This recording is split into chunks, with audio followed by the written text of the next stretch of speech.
You found it. Your home for the best content on your favorite team, the Fighting Tigers of LSU.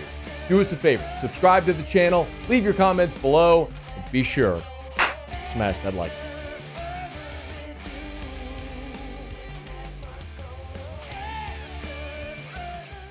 Hey, Muse. Yeah. So on New Year's Eve, there was some game. LSU played on New Year's Eve. 1-2. They did. So T-Bob and I did whiskey and wine after the LSU game. Not sure if you noticed, but T-Bob was wearing a wig with a beard.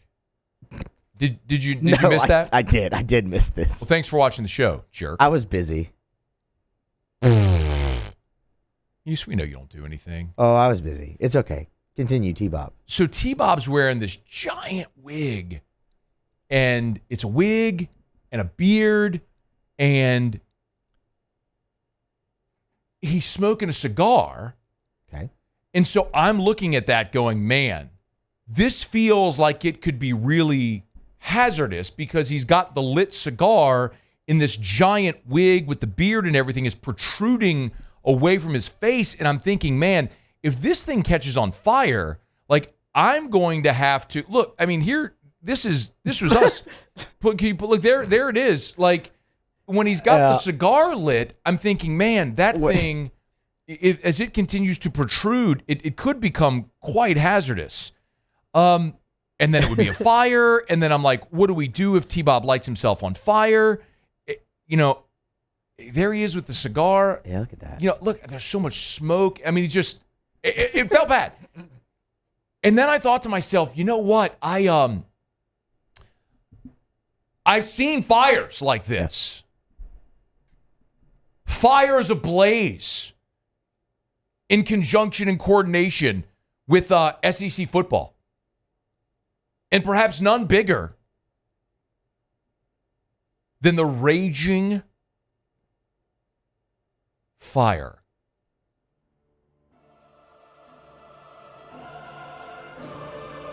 emanating from Brian Dennehy Stadium in Tuscaloosa.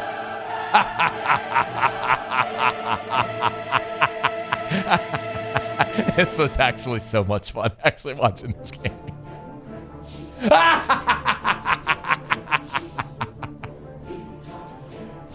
What a great way to finish 2024. You know how 2024 began? Do you remember? 2024 began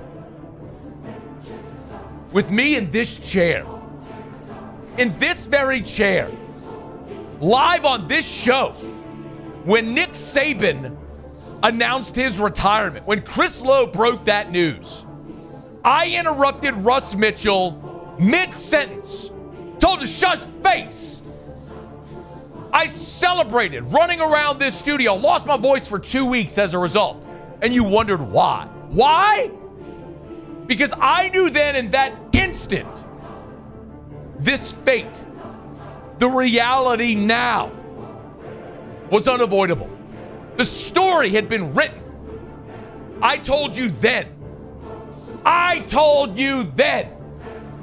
Your dynasty was over. I told you then. It was never going to be as good as it once was. You have experienced the pinnacle of your life. You do not lose the greatest coach ever. You do not lose half your roster. You do not lose all of that and just don't miss a beat.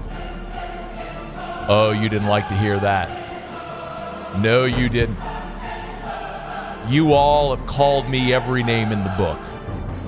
You all have written every vile thing imaginable about me, my family, everything you can imagine. Things I can't even say on this air right now. But steadfast I went, staring all of you right in the face because I knew what was written. And what was written is what has transpired this season, and every damn one of you knows when you put your head on your pillow at night that everything I have said about you and your beloved Crimson Tide was balls on accurate. What a gift. What a gift. One more time before the calendar turned to 2025 to watch Alabama with Jalen Milroe under center as a 16.5-point favorite against a Michigan team that beat you a year ago in the national semifinal, now without 8 defensive starters. The game starts, you get stuffed on a 4th down, and then the comedy of errors began with Jalen Milroe. And ball security, ball's out. Michigan has it. That was one. Oh, but he wasn't done. That throw tipped up and intercepted. It's another Alabama turnover. Why not 3? Milroe back to pass. Ball comes out. It's on the turf. Picked up by Michigan. In a blink, every one of you knew, going through your brain, everything I have said about your program, your coach, your quarterback, your reality in life, every one of you knew it was accurate. You were a 23-point favorite against Vanderbilt, and you gave up 40 points in a construction zone and lost to Vanderbilt, a 6-6 Vanderbilt football team. You went to Norman, Oklahoma with your playoff hopes on the line as a 2-touchdown favorite, and your ass couldn't even get in the end zone. All you managed was a field goal against an Oklahoma team that couldn't move the football, and you got your ass kicked. And for good measure, why not one more time? With Jalen Milroe, with Ryan Williams, with Jaheed Campbell. You go down to the Reliaquest Bowl and you piss down your leg. 4 turnovers in 10 plays. You lose to a Michigan team, a 500 Michigan team, a 2-touchdown underdog Michigan team. And for the first time, appropriately, since Nick Saban's been on campus, you failed to get to 10 wins. You suffered 4 losses.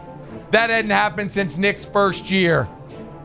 It was 2007, the last time you lost 4 games. Irreplaceable by Beyonce was the #1 song in America. Spider-Man 3 was the #1 movie in America. I don't even remember that was about. What was Spider-Man 3 even about? Did anybody watch Spider-Man 3? I don't think I did. I just remember the one where Tobey Maguire was upside down and kissed the hot chick. Yeah, that wasn't 3. From the Bring It On movie. Right. You want to know what happened in 2007, the last time Alabama lost 4 games? The iPhone debuted. Britney Spears shaved her head. Prince played halftime of the Super Bowl. RIP. Anna Nicole Smith died. There was the Writers Guild strike. That was so long ago, the Spice Girls had their reunion tour. Not whenever they had it was their reunion tour in 2007. That's how long it's been. That's your reality now, and you know it.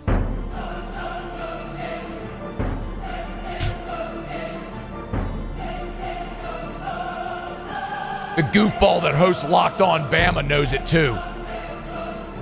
This episode is brought to you by depression. Every time I think things can't get worse, they get worse.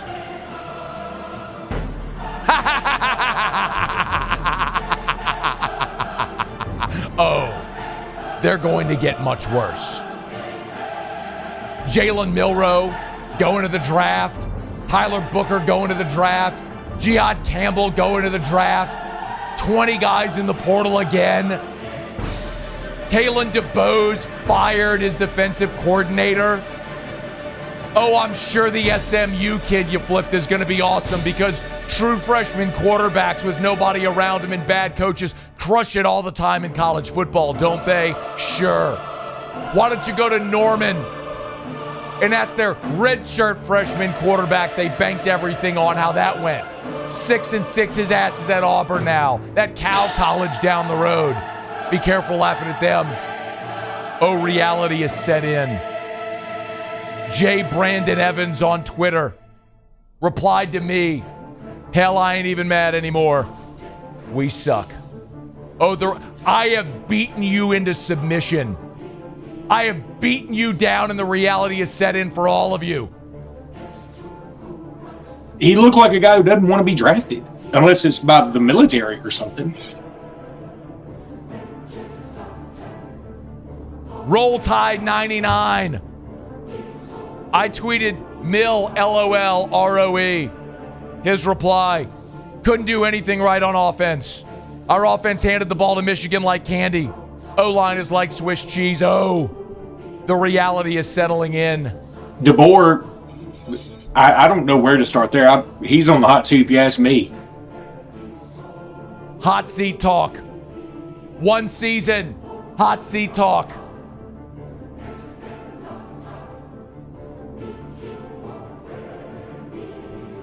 It's like if you slap someone in the face and they get pissed. And you slap them in the face again and they come back pissed off again. And you slap them in the face a third time. And now all of a sudden you see him quiver a little. And you slap him in the face a fourth time. And then a little tear starts to roll as it swells in their eye. And you slap him in the face again.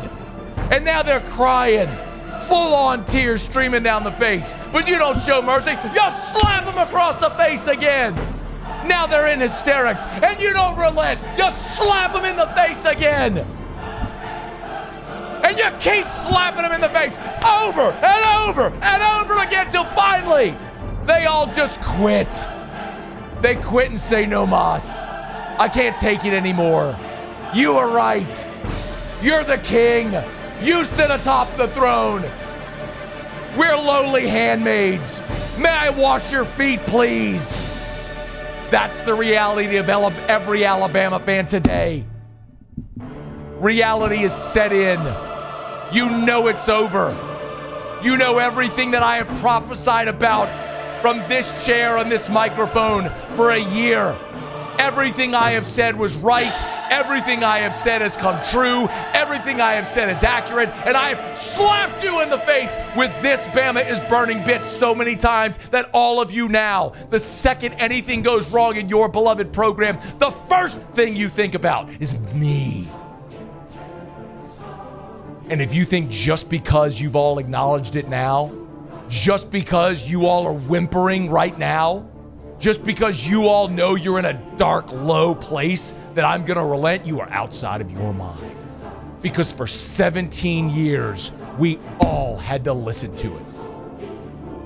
For 17 years. And an eternity of hell that will follow football hell. An eternity of football hell will follow all of you. I told you for a decade Nick Saban made a deal with the devil. And the devil has come to collect. This is your new reality.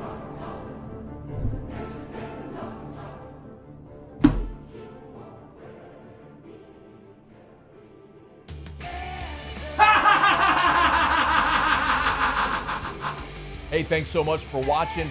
Please leave your comments. I love to interact. And be sure to hit the red subscribe button below.